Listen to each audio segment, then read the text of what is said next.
चला शेवटचा अर्धा तास राहिलाय. आणि ऑलमोस्ट अर्धा पेपर बाकी आहे आपला अजून.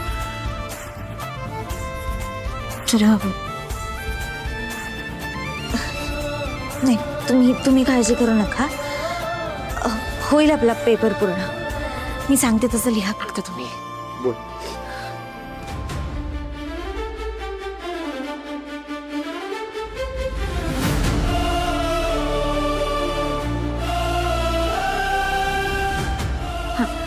Sir, supplement.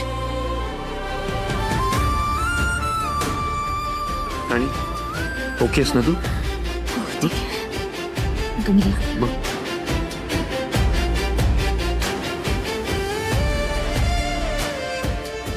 एकदा चेक करून घ्या काही राहिलं नाहीये का. सर झालंय. सबमिट करू? हो. सर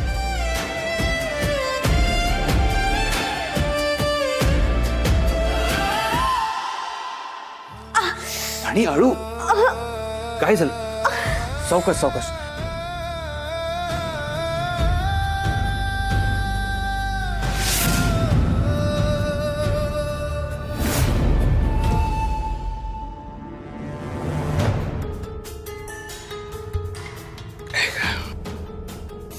मालती चहा करताय ना, मला बशी पण द्या कपाबरोबर. चहा झाला की औषधं घेऊन टाकतो.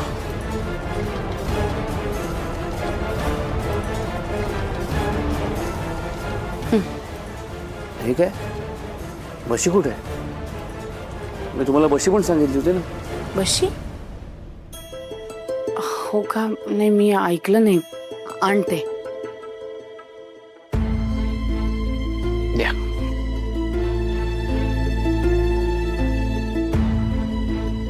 काय झालं मालती? हां? नाही, तुम्ही टेन्शन मध्ये दिसताय. नाही,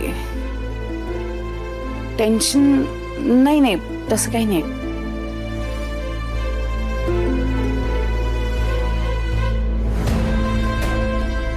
काय झालं मालती? हां? मी घरी आलो ते तुम्हाला आवडलं नाही का? काय बोलताय तुम्ही?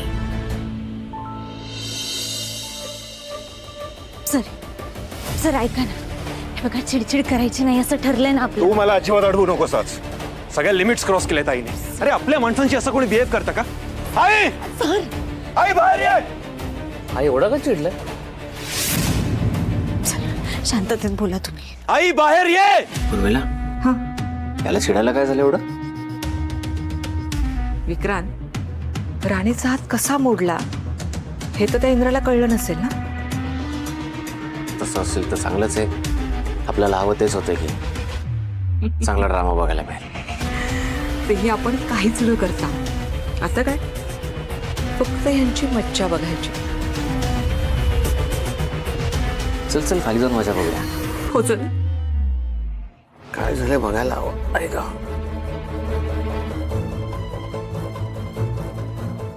आई काय झालं असेल? इंद्र दादा इतका का भडकलाय? काहीच कळायला मार्ग नाही रे. बघ ना, आताच कुठं भाऊजी बरे होऊन हॉस्पिटलमधनं घरी आलेत, तर ही एवढी मोठी वादावादी. हे असं चाललं तर त्यांना सहन नाही होणार रे. आपल्याला बघायला हवं. चल. नाही, नको.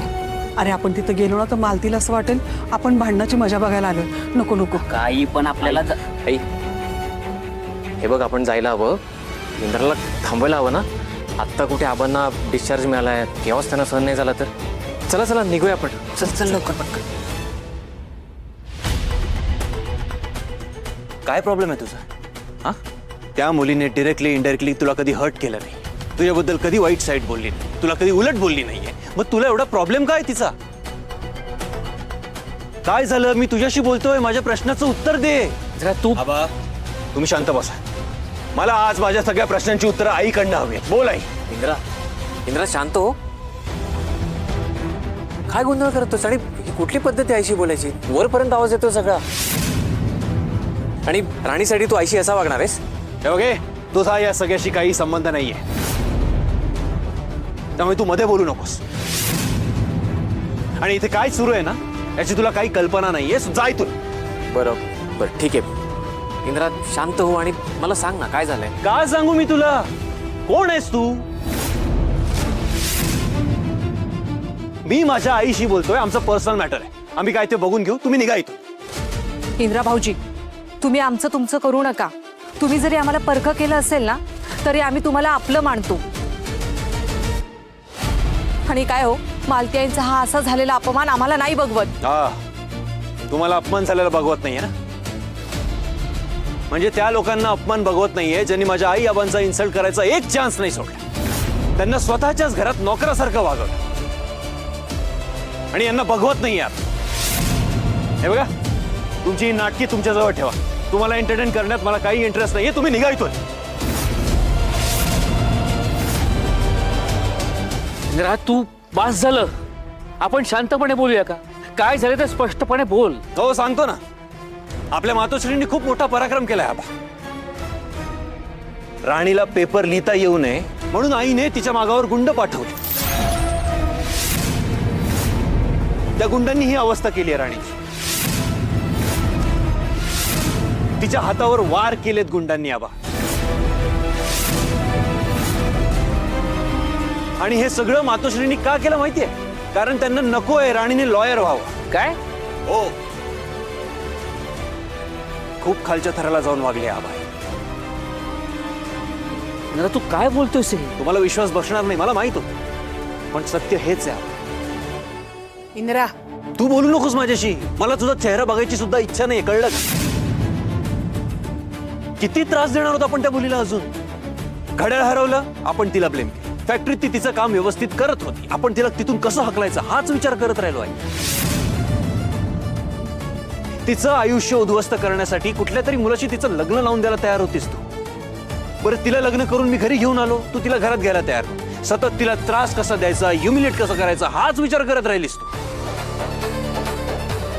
मी तिच्याशी व्यवस्थित बिहेव करू नये म्हणून माझे कान भरत राहिलीस आणि मीही मूर्खासारखं तुझं ऐकत राहिलो. एवढं सगळं होऊन सुद्धा तिने एका शब्दाने कधी तुला उलट उत्तर दिलं नाही. तू अशी कधीच वाईट वागली नाही. तुला डिरेक्टली इनडायरेक्टली कधीच हर्ट केलं नाही तिने. आणि तू काय केलंस? तिला मारण्यासाठी गुंड पाठवलेस तिच्या मागे. सिरियसली? तू म्हणतेस ना माझ्या इंद्रामध्ये खूप जीव आहे, खूप जीव आहे. अगं तोच जीव कितीतरी वेळा राणीनेच वाचवला आई. आपलं घर वाचवण्यासाठी इतके एफर्ट्स घेतले तिने. हा नालायक माणूस इथे विचारायला आलाय काय झालं काय नाही ते. याने आपल्याला आपल्या घरातनं बाहेर काढलं तेव्हा आपण राणीच्या वस्तीत जाऊन राहिलो. त्या वस्तीतल्या लोकांनी आपल्याला हेल्प केली कारण राणी तिथे राहायची. राणीने नेहमी आपल्या चांगल्याचाच विचार केला आहे. आणि आपण काय केलं बदल्यात आपण फक्त रिव्हेंज घेण्याच्या वार्ता करत राहिलो, तिला त्रास देत राहिलो. कधी तुला असं फील नाही झालं आई?